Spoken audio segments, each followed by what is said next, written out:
Imagine a supercomputer wired to your brain, running non-stop. Data is pouring in, thoughts are firing, ideas clashing, and it's all happening non-stop. At the same time, your phone rings. You answer, it's your friend.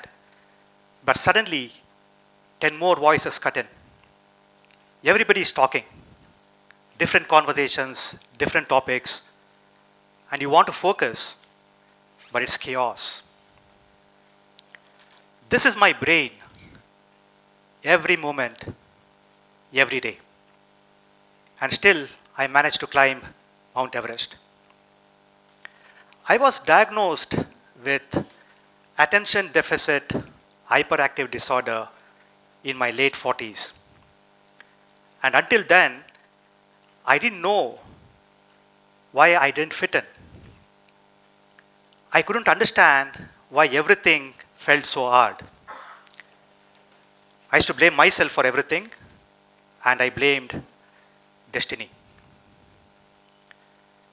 People say, find your purpose and everything else will follow. Sounds easy, right? I tried. But what if you can't focus enough to find it? As a kid, I didn't laugh or smile enough. I couldn't sit still, couldn't focus, couldn't connect.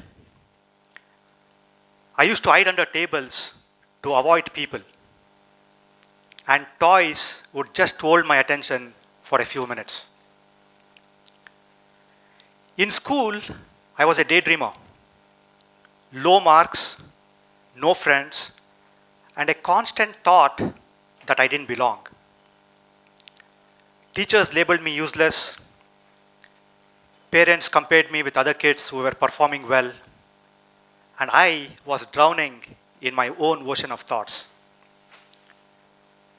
As I grew up, it didn't get any easier. I struggled in my job because routine felt like a prison. I loved big ideas, but I wouldn't take action.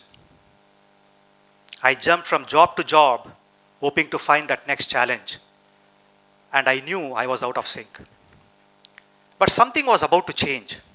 August 2011, a rainy morning in Kathmandu, I was waiting to board a mountain plane, very excited to see Mount Everest from the sky. The flight got cancelled, and at that point of disappointment, a very unusual thought struck me. Why should I see Everest from a plane when I could see the world from its peak? It sounded impossible, but it gave me goosebumps, literally. But just like my other wild thoughts, I ignored this one and moved along in my life. But this thought continued to follow me. In 2013, 2 years later, this thought resurfaced. And this time something clicked. Instead of ignoring it, I felt a need to take action. And just that thought to act gave me the energy to take that next step forward. There was a shift in my mindset. I started to envision what it would take to stand on the summit of Everest. I started identifying my limitations and what I could do to overcome. Everest is not something that you think and go about doing it. I wasn't ready. So, I had to break this big endeavor into smaller projects, and each project designed to make a significant impact in my life. But the most important thing is I'd taken the action. And that did what motivation couldn't. It started to transform my life. Everest isn't cheap. And in 2013, I was neck deep in debt and stuck in a job that I didn't like. I realized that managing teams was not my strength. But give me a problem, I would zoom out, look at the big picture, and identify solutions that many missed. So I took a very bold step. I quit my leadership role and moved into business development. And this shift caused a transformation. That action to quit and move forward created a transformation. Within 5 years, by 2018, I was financially stable and was excelling in my job. You work like a donkey and you become one. That's what I had become. I had to lose 30 kgs, and routine is something that I hated. I always believed that my brain was not wired for patience and discipline. But yet, I chose. No shortcuts, no excuses, just brutal consistency. For months, nothing changed. And I was frustrated. But I continued to show up every day, doing the same things every morning. And over a period of 18 months, I had just not transformed my body, I had also rewired my brain. Discipline and patience had become my biggest strengths. And both these attributes helped me a lot while climbing Everest. I didn't know how to climb. Seasoned climbers pointed me to mountaineering schools. But I knew well within that school is a place that I didn't learn. So I decided to go to the field. Alongside the Sherpas, in the mountains, in harsh and extreme conditions, I started to learn.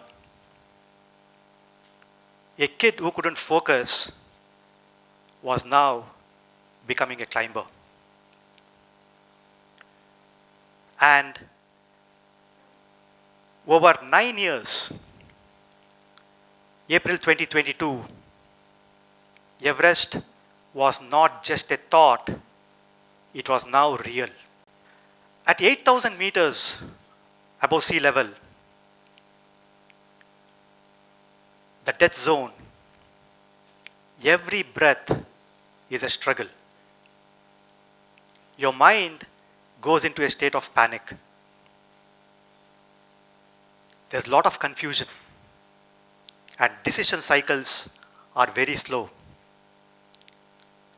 But for me, chaos was clarity.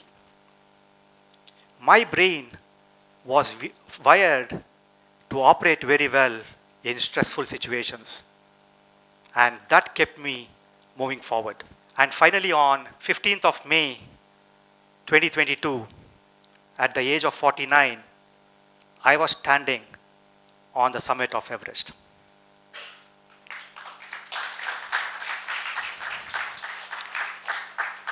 When I was finally diagnosed with ADHD, all the dots connected, and it made perfect sense. I wasn't broken, but I was wired differently. Today, rewriting limits is not a belief for me. It's my purpose. And it all started with that one action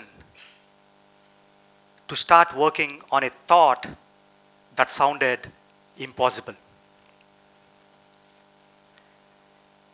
A kid who couldn't sit still became a man who wouldn't give up. Everest was not just the end of my journey. It was a beginning. It was proof. Proof that when you stop waiting for your purpose to arrive, but start taking action, even small, inconsistent, uncomfortable action, you start to write a new story. So I want to leave you with this. What limits are you ready to rewrite? And most importantly, what actions are you willing to take? Because action has got that strength to show you your purpose. Thank you very much.